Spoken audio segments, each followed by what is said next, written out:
बिस्मिल्लाहिर्रहमानिर्रहीम, अस्सलाम वालेकुम। मैं शाहिद सकलैन हूँ। आज 13 जून है और जुम्मतुल मुबारक का दिन है। आपने अक्सर बेशतर ये तो सुना होगा कि लोग जायदाद के लिए, विरासत के लिए एक दूसरे के साथ लड़ रहे हैं, लेकिन आपने ये कभी नहीं सुना होगा कि एक लाश लेने के लिए दो शहर आपस में लड़ पड़े हों।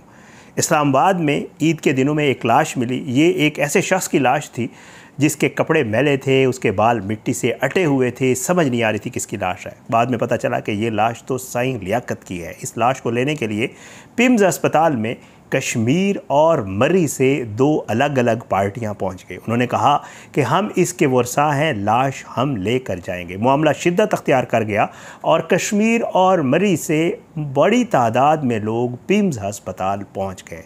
सबका यही दावा था कि लाश हमारी है, हम इसके वारिस हैं। आप हैरान होंगे कि ऐसे शख्स की लाश लेने के लिए इतनी बड़ी तादाद में लोग क्यों पहुंचे, वो ये लाश क्यों लेना चाहते थे।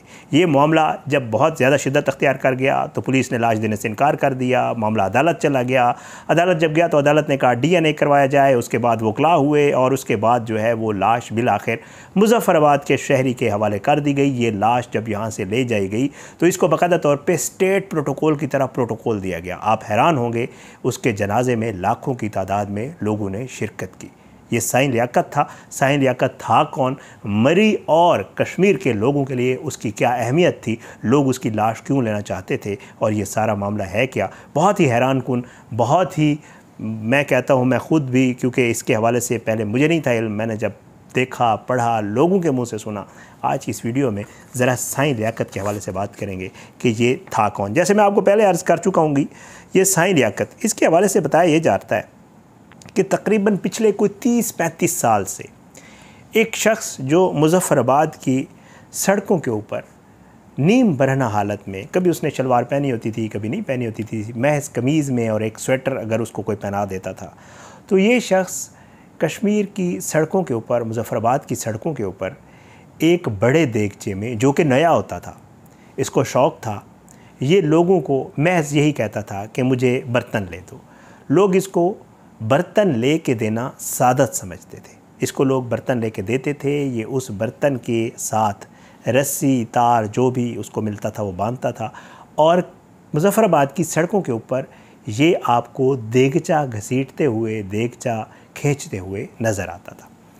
लोग इसको देगचा लेके देना भी सादत समझते थे और लोग इससे बात करना या इससे थपथपी लेने को भी सादत समझते थे। लोग ये कहते थे कि साईं लियाकत, इसका नाम लोग साईं लियाकत के नाम से इसको याद करते थे या उसको पहचानते थे कि साईं लियाकत अगर किसी से देगचे का कह दे, किसी की गाड़ी में बैठकर चला जाए, किसी को थपकी दे दे या किसी को कुछ भी अपनी तरफ से अगर कह दे, तो इसका मतलब है कि उस शख्स का बख्त जाग गया है। वो इस शख्स के लिए बहुत ही बड़ी बात है।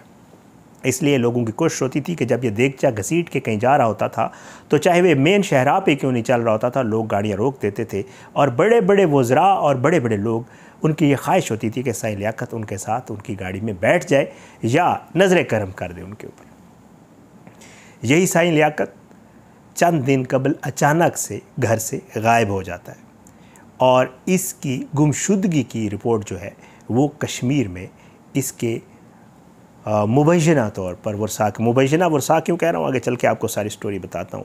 मुबैना वर्सा की तरफ से दर्ज कराई जाती है, लेकिन उनको नहीं पता होता कि यहाँ रावलपिंडी में एक लाश मिली है जिसकी इश्तिहार बाकायदा तौर पे पुलिस ने सोशल मीडिया पे डाला है कि एक लावारिस लाश मिली है, हमें नहीं पता ये कौन है, अगर किसी का है तो आके ले जाए। वो कहते हैं हमने इश्तिहार देखा 10 तारीख वाले दिन और हम इस्लामाबाद आए। तो जब वो यहाँ पहुँचे तो मरी से भी कुछ लोग वारिस होने का दावा करते मिल गए, वो भी आ गए पिम्स अस्पताल। उन्होंने कहा कि ये हमारा बंदा है, ये लाश हमें दी जाए। बहरहाल मुजफ्फराबाद में उनके अहल खाना होने के दावेदार अफराद का ये कहना है कि ज़हनी तौर पर ये सेहतमंद नहीं थे, इसलिए उन्हें अहल खाना और इलाका मकीनों की तरफ से साईं कहकर पुकारा जाता था। BBC ये लिखता है कि लियाकत गुज़श्ता 40 साल से ज़्यादा अरसे से मुजफ्फराबाद के शहर की सड़कों पर देगचे घसीटते थे और ये लोग इनको एक पहुंचा हुआ शख्स तस्वर करते थे। उनके भाई होने के दावेदार शख्स ने 6 जून को उनकी गुमशुदगी की रिपोर्ट मकामी थाने में दर्ज करवाई। उनके मुताबिक चूँकि वो अक्सर कई रोज़ घर से गायब रहते थे, तो इसलिए रिपोर्ट दर्ज करवाने में हमने 3 दिन का इंतज़ार किया कि शायद घर वापस आ जाए। उनके भाई होने के दावेदार शख्स ने नौजवान को उनकी गुमशुदगी की रिपोर्ट जो है वो दर्ज करवाने का बताते हुए ये कहा कि जी पुलिस को बाकायदा तौर पे इस शख्स ने लियाकत का हुलिया बताया और पुलिस को आगाह किया कि 6 जून को वो जो है यहाँ से गायब हो गया है और उसकी ढूंढने में जो है मदद की जाए। इस्लामाबाद के गोरडा मोड़ से 11 जून को उनकी डेड बॉडी मिली, जिसे पिम्स अस्पताल के सर्द खाने में मुंतकिल किया गया और जो है लोग जो मुजफ्फराबाद के थे वो गाड़ियों में सवार होकर रावलपिंडी आ गए और इस्लामाबाद आ गए उनकी लाश लेने के लिए। सूरत हाल उस वक्त पेचीदा हो गई जब उनकी मैयत के एक से ज़ायद दावेदार सामने आ गए। एक तरफ मुजफ्फराबाद में उनके मुबैना रिश्तेदार थे तो दूसरी जनब मरी के रिहायशी जो उनके रिश्तेदार होने के दावेदार थे वो भी आ गए। उनने कहा लाश हम लेंगे। इनमें तनाज़ा बढ़ा और इसमें इंतज़ामिया ने लाश देने से इनकार कर दिया। मामला ज़्यादा बढ़ा तो मकामी अदालत में पहुंचा और जज ने मैयत का DNA करवाकर इस बुनियाद पर फैसला करने की हिदायत की। ताहम बाद अज़ां मामला अफ़ाम व तफ़हीम से तय पा गया और BBC को मुजफ्फराबाद के डिप्टी कमिश्नर मुदस्सिर फ़ारूक ये बताते हैं कि इस्लामाबाद के पिम्स अस्पताल में जब एक लावारिस मैयत लाई गई तो हस्पताल इंतज़ामिया ने उसकी तलाश के लिए इश्तिहार दिया और मुजफ्फराबाद के चंद रिहायशी उनकी मैयत लेने पहुँचे। तब मैयत दी जाने लगी तो मरी के कुछ लोग वहाँ आए और उन्होंने कहा कि ये हमारा रिश्तेदार है। अब इनमें जो है बड़ी तादाद में उन्होंने भी कॉल्स करके मरी वालों ने अपने मरी वालों को बुलवा लिया और जो आज़ाद कश्मीर वाले थे उन्होंने अपने रिश्तेदार बुलवा लिए। और जो आज़ाद कश्मीर वाले थे वो ये कहते थे कि हमारे पास तो गुमशुदगी की रिपोर्ट भी है और उन्होंने जो है वो रिपोर्ट वगैरह भी दिखाई और उन्होंने अपनी माँ और बाप की कब्रों के कतबों की तस्वीर भी दिखाई। उन्होंने कहा कि जी ये देखें, ये इसकी वल्दियत ये है, ये हमारा भाई है। वो ये कहते हैं कि जी कोई खुशगवार वाक़या पेश नहीं आया और उसके बाद जी अदालत ने कहा कि जी DNA करवाया जाए। अब जो लियाकत का भाई होने का दावेदार शख्स है वो ये कहता है कि जी लियाकत समेत हम 7 भाई हैं। उसने कहा कि लियाकत के अलावा मेरे 5 भाई वफ़ात पा चुके हैं, अब मैं और लियाकत ही बाकी बच गए थे। लियाकत ने बचपन घर में गुजारा था, हम 40 साल से वो इस शहर में देगचा लेकर फिरते थे। उन्होंने बताया 10 जून को हमें इंटरनेट पर पोस्ट किया गया इश्तिहार मिला तो हम जब यहाँ पहुँचे तो पहले भी लोग मौजूद थे।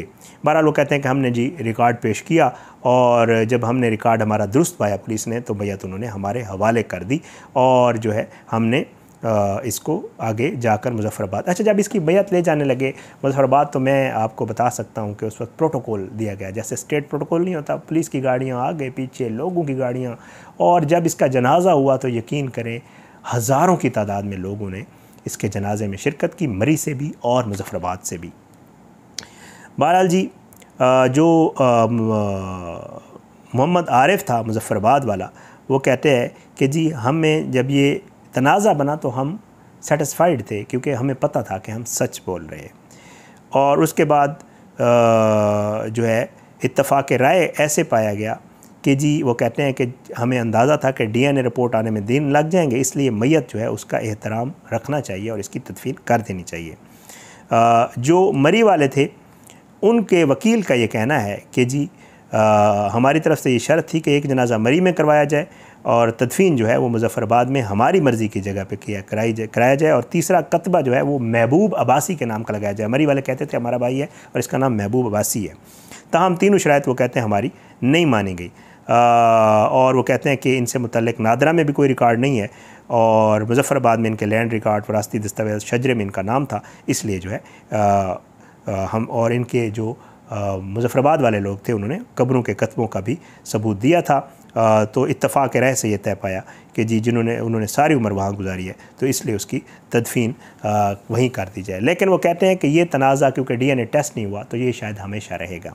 सोशल मीडिया पे जब ये खबर चली तो बहुत सारे लोगों ने अपने तबसरे भी किए। लोग ये कहने लगे कि क्योंकि साईं लियाकत को लोग मजज़ूब मानते थे और साईं लियाकत जो है बहुत सारे लोगों के लिए एक ऐसे शख्स का दर्जा रखता था कि लोग उससे अकीदत रखते थे, तो मरी वाले और मुजफ्फराबाद वाले असल में इसलिए लड़ रहे थे आपस में कि उनको ये था कि कल को इसका मज़ार बनेगा और इसके मज़ार के बाद जो उसकी कमाई है, जो उसकी आमदन है, उसके ऊपर भी दरअसल ये लड़ाई थी। लेकिन ज़ाहिर है जो जितने लोग हैं, वैसे ये भी पॉइंट ऑफ व्यू है कि साईं लियाकत जो है वो एक मजज़ूब शख्स नहीं बल्कि वो बेचारा मेंटली डिस्टर्ब शख्स था और बजाय इसके कि उसका इलाज कराया जाता, उसको कोई बेहतर कोई किसी फैसिलिटी में जाके उसको ज़िंदगी की तरफ वापस लाया जाता, उसके बजाय उसे सड़कों पे छोड़ दिया गया और वो सारी ज़िंदगी देगचा घसीटता रहा और लोग उसको मजबूब समझकर उसको मोतबर मानते रहे और आज भी मानते हैं। मुख्तलिफ राय पाई जाती है लेकिन दरअसल इसमें भी कोई हकीकत नहीं कि लोग उसके जनाजे में बहुत बड़ी तादाद में शरीक हुए और लोग ये समझते हैं कि सही लियाकत की दुआ से उनके ऊपर असर हुआ और उनके लोगों की किस्मत बेहतर हुई। हर किसी का अपना एक मौक़िफ़ है, हर किसी का अपना एक अक़ीदा है। कोई भी ज़ाहिरी बात अगर ये समझता है तो उनका अपना एक वो है। बहरहाल ये सही लियाकत था जी, जिसके हवाले से सोशल मीडिया के ऊपर आपने यकीनन देखा होगा, पूरी खबर आई थी, मैंने कहा आपके साथ शेयर कर दूँ। अपनी दुआ में याद रखिएगा। अगली वीडियो में इंशाअल्लाह मुलाकात ज़रूर होगी, लेकिन बशर्ते ज़िंदगी। अल्लाह ताला हम सबको अपने ज़ुबान में रखे, अल्लाह हम सब पे अपना रहम करम करे। इजाज़त दें। पाकिस्तान जिंदाबाद। अल्लाह हाफ़िज़।